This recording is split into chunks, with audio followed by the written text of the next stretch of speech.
So, you may recall that the somatic nervous system is the part of the nervous system that voluntarily responds to external stimuli, and that the autonomic nervous system is the part of the nervous system that involuntarily regulates internal body functions. Additionally, the autonomic nervous system can be further subdivided into two divisions: the sympathetic nervous system and the parasympathetic nervous system. Both of these systems control the same group of body functions, but they have opposite effects on the functions that they regulate. The sympathetic nervous system prepares the body for intense physical activity and is often referred to as the fight or flight response. The parasympathetic nervous system has almost the exact opposite effect and relaxes the body and inhibits or slows many high-energy functions. The effects of the parasympathetic nervous system can be summarized by the phrase rest and digest. Let's look at an example of how these two systems function in response to changes in the environment. This is Phil. Phil is hiking in the wilderness all by himself and enjoying the tranquility of the great outdoors when he turns a corner and finds himself only feet away from a full-grown bear. In a fraction of a second, the brain recognizes the animal in front of him as a bear and classifies it as a very big threat. Immediately, the sympathetic nervous system is activated, and without any conscious control by Phil at all, several body functions are affected all at once. Number 1. Heart rate is increased. Increased heart rate results in an increase in oxygen and nutrients that reach the brain and muscles, preparing them to deal with whatever Phil will have to face. Number 2. The liver is stimulated to release glucose into the bloodstream, providing more energy that will be ready to power the muscles in case it is needed. Number 3. The bronchioles in the lungs are dilated to allow more air into the lungs, which will increase oxygenation of the blood and keep up with the increased flow of blood through the lungs due to the increased heart rate. Number 4. The pupils of the eyes are dilated.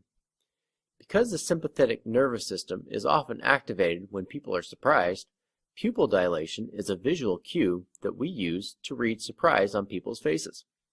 Number 5. The adrenal glands are stimulated to secrete epinephrine and norepinephrine. The adrenal glands are a pair of hormone-producing glands located on top of the kidneys that respond to stress.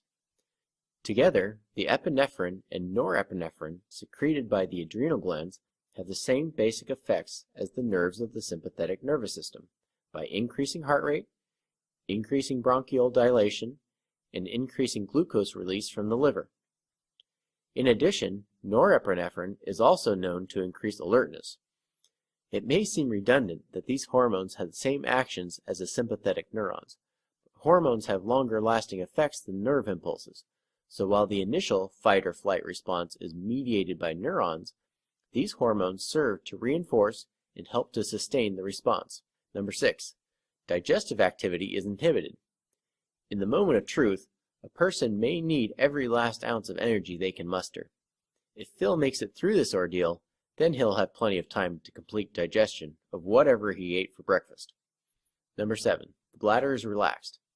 After all, this isn't the time for a person to relieve themselves. There are more pressing matters at hand. Even so, I'll bet some of you out there are thinking, hold on, I thought that people wet themselves when they got scared. So it turns out that the sympathetic nervous system is only activated in situations where the brain decides there is a reasonable chance of survival. In very extreme cases of danger, where the chances of survival seem remote, crippling fear often takes over and people can lose bladder and bowel control. They may also go limp and play possum as last-ditch efforts to survive. This is not a complete list of all the functions regulated by the sympathetic nervous system, but it does include most of the major functions that would come into play in Phil's situation with the bear. As it turns out, Phil opted for flight over fight and ran away. He ran for almost a whole half-mile before he dared to stop and turn around, but he could have easily run further if the need was there, because his sympathetic nervous system had prepared him almost instantly to run for his life. When Phil turns around and sees that the bear is nowhere to be found, his parasympathetic nervous system begins the process of relaxing and calming the body so that it can recover from the heightened physical and metabolic activity. Some of the effects of the parasympathetic nervous system are: number 1, heart rate is decreased.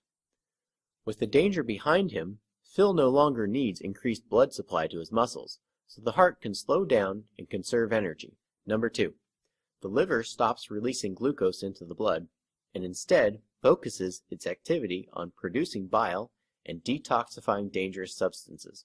Number 3, the bronchioles in the lung are constricted to allow less air into the lungs. Now that heart rate is decreased and oxygen consumption in the muscles will be lower, the body doesn't need as much oxygen.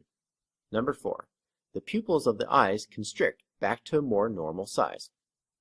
Number 5, the adrenal glands stop secreting epinephrine and norepinephrine. Now that the danger is past, it's time for the body to relax and recover, and these two hormones are counterproductive to resting and relaxation. Number 6, digestive activity is stimulated. Phil survived his encounter with the bear, and his body can now continue digesting his breakfast. He'll need the energy to replace some of the reserves he used to run away from the bear. Number 7, the bladder contracts. Without an immediate threat around, Phil may now feel the need to relieve himself if he has a full bladder. Again, this is not a complete list of all the functions regulated by the parasympathetic nervous system, but it does include most of the major functions that would be affected in this situation. In summary, there are two main divisions of the autonomic nervous system. The sympathetic nervous system prepares the body for intense physical activity and is often referred to as the fight or flight response. The parasympathetic nervous system has almost the exact opposite effect and relaxes the body and inhibits or slows many high-energy functions. It's pretty much a rest and digest response. When an immediate threat is present, the functions of the sympathetic nervous system prepare the body for extreme physical activity and include increased heart rate, glucose release from the liver, bronchial dilation, pupil dilation, secretion of epinephrine and norepinephrine from the adrenal glands, relaxation of the bladder, and inhibition of digestive activity. Once the threat is gone, the functions of the parasympathetic nervous system promote relaxation and recovery of the body and include decreased heart rate, bile production in the liver, bronchial constriction, pupil constriction, inhibition of the adrenal glands, contraction of the bladder, and stimulation of digestive activity.